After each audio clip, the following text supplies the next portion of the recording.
بسم اللہ الرحمن الرحیم۔ السلام علیکم ورحمۃ اللہ وبرکاتہ۔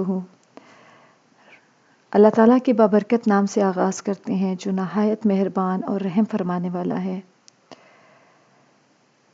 ربی اشرح لی صدری ویسر لی امری واحلل عقدۃ من لسانی یفقہوا قولی۔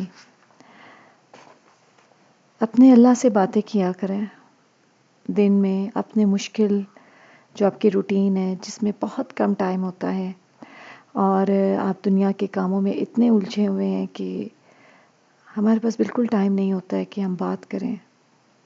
اس مشکل اور بہت ہی ٹف روٹین میں چاہے 5 منٹ 10 منٹ اللہ کے لیے نکالیں، اپنے رب کے لیے جو بہت پیارا رب ہے، جو بن مانگے ہمیں سب کچھ دے رہا ہوتا ہے، جو بن مانگے ہمیں ہماری ہر ضرورت کا خیال کر رہا ہوتا ہے۔ صرف 5 یا 10 منٹ اپنی زندگی میں، اپنے دن میں اس کو دیں، بیٹھیں اور اس سے بات کریں، اپنے دل کی بات اس سے باتیں کریں، آپ کے دل کو بہت سکون محسوس ہوگا۔ اس کی طرف صرف ایک قدم چلیں، وہ 10 قدم آپ کی طرف آئے گا، لیکن پہلا قدم ہم نے اٹھانا ہے، میں نے بھی اور آپ نے بھی۔ کوشش کریں۔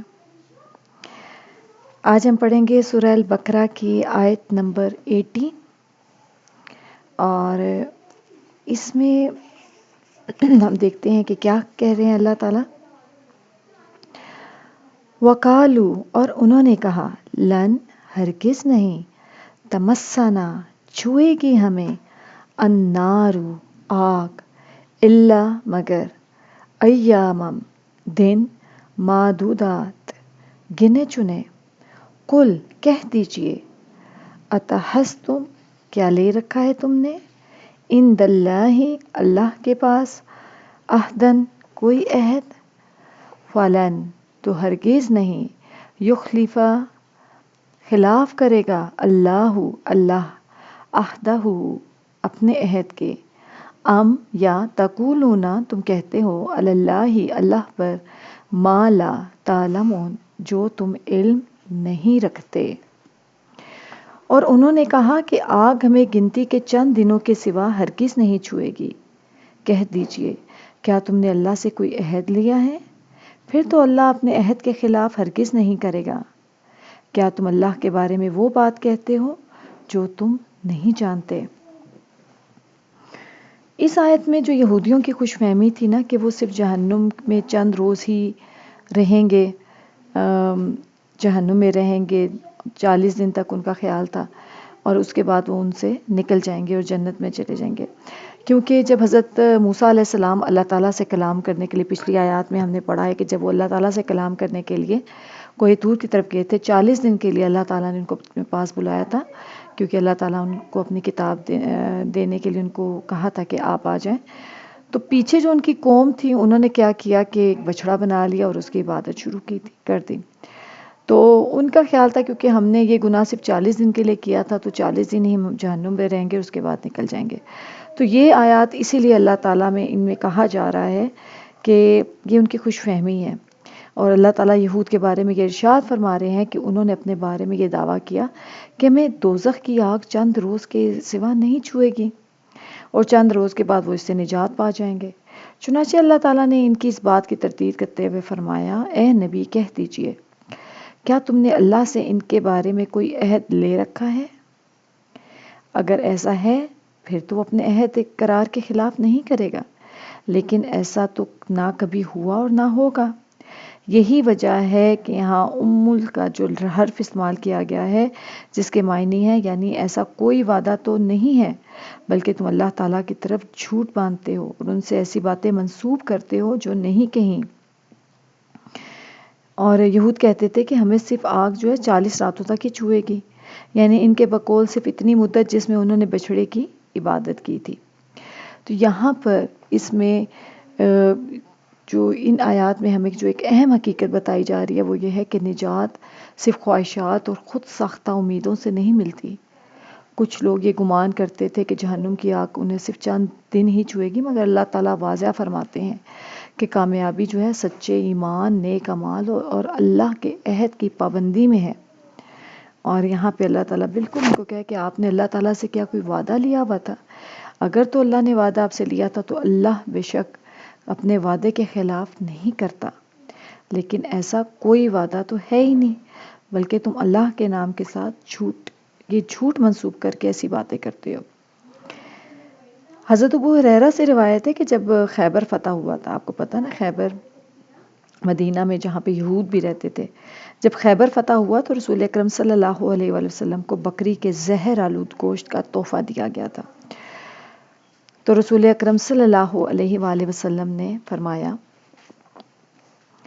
کہ یہاں جو یہودی موجود ہیں انہیں میرے پاس جمع کرو، کیونکہ خیبر میں وہاں پر مدینہ میں یہودی بھی رہتے تھے، اور انہوں نے ہی آپ کو فتح خیبر جب ہو گیا تو زہر آلود بکری کا گوشت آپ کو دیا۔ جب وہ جمع ہو گئے تو رسول اکرم صلی اللہ علیہ وآلہ وسلم نے ان سے کہا، میں تم سے کچھ پوچھنے والا ہوں، کیا تم مجھے سچ سچ بتاؤ گے؟ انہوں نے کہا جی ہاں۔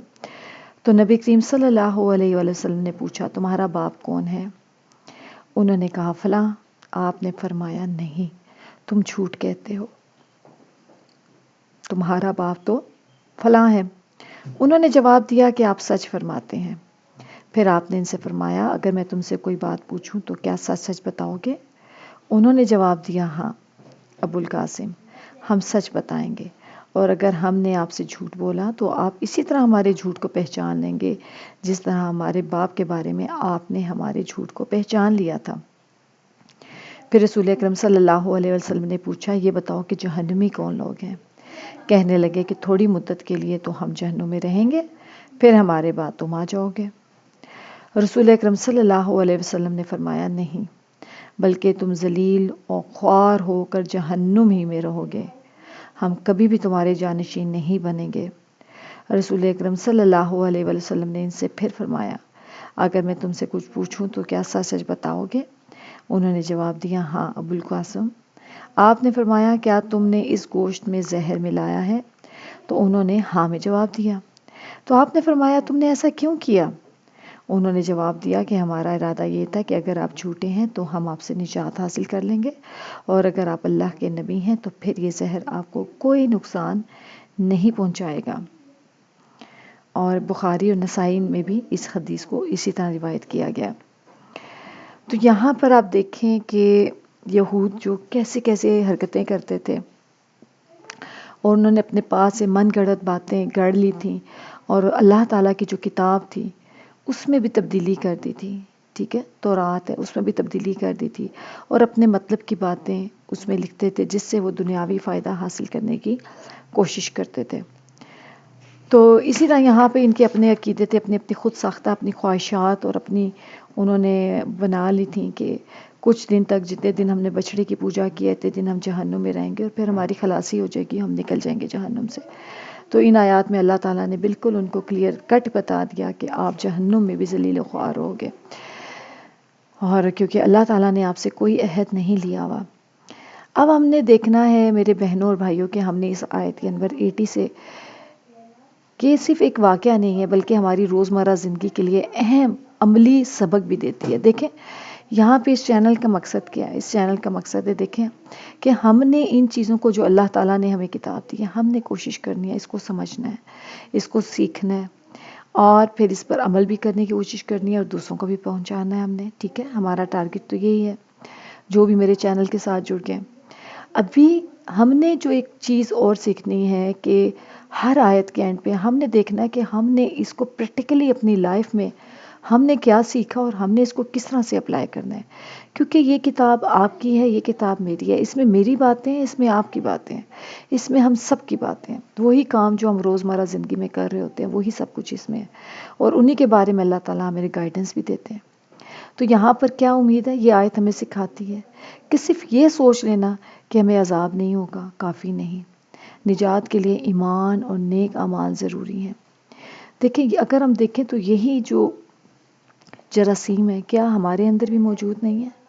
کیا آپ نے بہت سے لوگوں کو یہ کہتے ہوئے نہیں سنا کہ ہم حضرت محمد صلی اللہ علیہ وسلم کے امتی ہیں تو وہ ہماری سفارش کر لیں گے اور ہمیں نجات دلا دیں گے؟ ایسے ہی ہے، ایسی ہی جو پچھلی قومیں تھی وہ بھی ایسی کہتی تھی، جب عیسائی جو نصرانی ہیں وہ بھی یہی کہتے ہیں کہ حضرت عیسیٰ علیہ السلام ہمارے گناہوں کا وہ کفارہ ہیں اور وہ لے کے اور وہ ہمیں نجات دلائیں گے. اسی طرح جو یہود ہے وہ کہتے ہیں کہ وہ جو ہمارے یہودیوں میں بنی اسرائیل کی طرف پے در پے رسول آئے وہی ہماری نجات کریں گے. تو کیا ہمارا بھی تو ایسا عقیدہ نہیں ہے؟ اگر یہ ہے تو ہم نے اس کو درست کرنا ہے. ٹھیک ہے، کیونکہ نجات کے لیے ایمان اور نیک اعمال ضروری ہیں. سب سے پہلے آپ کے نیک اعمال ہوں گے اور ایمان ہوگا تبھی نجات ہو سکتی ہے. دوسرا، دین کو ہم اپنی مرضی کے مطابق نہ بنائیں. کچھ لوگ اپنے فائدے کے لیے دین میں خود ساختہ نظریات شامل کر لیتے ہیں. ہمیں صرف اور صرف قرآن اور سنت کی اصل تعلیمات پر قائم رہنا چاہیے اور صرف قرآن سے مدد لینی چاہیے. قرآن اور سنت سے آپ مدد لیں، باقی آپ کسی کی اندھی تقلید مت کریں. اللہ سے کیے وعدوں کو یاد رکھیں. اللہ سے کیے گئے عہد کو پورا کرنا ایمان کا حصہ ہے اور وعدہ خلافی انسان کو گمراہی کی طرف لے جاتی ہے. اپنی آخرت کی فکر کریں. یہ آیت ہمیں یاد دلاتی ہے کہ آخرت حقیقی زندگی ہے. ہمیں ہر عمل سے پہلے سوچنا چاہیے کہ کیا یہ اللہ کو پسند ہے، اور خود احتسابی کی عادت ڈالیں. سیلف ججمنٹ، اپنا احتساب کریں، اپنے گریبان میں جھانکیں. دوسروں کی طرف آپ جب فنگر پوائنٹ کرتے ہیں تو یاد رکھیں کہ 4 انگلیاں آپ کی اپنی طرف بھی ہیں. تو دوسروں کی طرف انگلی مت اٹھائیں، خود کو دیکھیں. میں نے خود کو دیکھنا ہے، آپ نے بھی خود کو دیکھنا ہے. روزانہ اپنے اعمال کا جائزہ لینا ہے، اور روزانہ اپنے اعمال کا جائزہ لینا ہمیں بہتر مسلمان بناتا ہے. سچی توبہ اور اصلاح کامیابی کا راستہ ہے. اور خلاصہ کیا ہے کہ نجات خواہشات سے نہیں ملتی بلکہ سچے ایمان، نیک عمل اور اللہ کی اطاعت سے ملتی ہے. اور اللہ تعالیٰ کہتے ہیں نا سورہ ال عمران میں کہ تمہیں بہترین امت چنا گیا ہے، تم بہترین امت، وہ بہترین لوگوں نکالے گئے. ٹھیک ہے، اور کیوں امت ہو بہترین؟ کیونکہ تم نیکی کا حکم دیتے ہو اور برائی سے منع کرتے ہو. تو اللہ تعالیٰ نے آپ کو ایک بہترین امت بنایا ہے. سب سے بہترین جو لوگ تھے وہ صحابہ کرام، اور وہ کامیاب تھے. اور آج بھی وہی لوگ کامیاب ہوں گے جو صحابہ کرام کے نقش قدم پر چلیں گے. اللہ تعالیٰ ہم سب کو نیک عمل کرنے کی توفیق عطا فرمائے اور اللہ سے جڑ جائیں اور اللہ سے اپنی دل کی بات کریں. آج ضرور اپنی دل کی بات اپنے رب سے کیجیے گا. ملتے ہیں آپ سے دوبارہ. السلام علیکم ورحمۃ اللہ وبرکاتہ.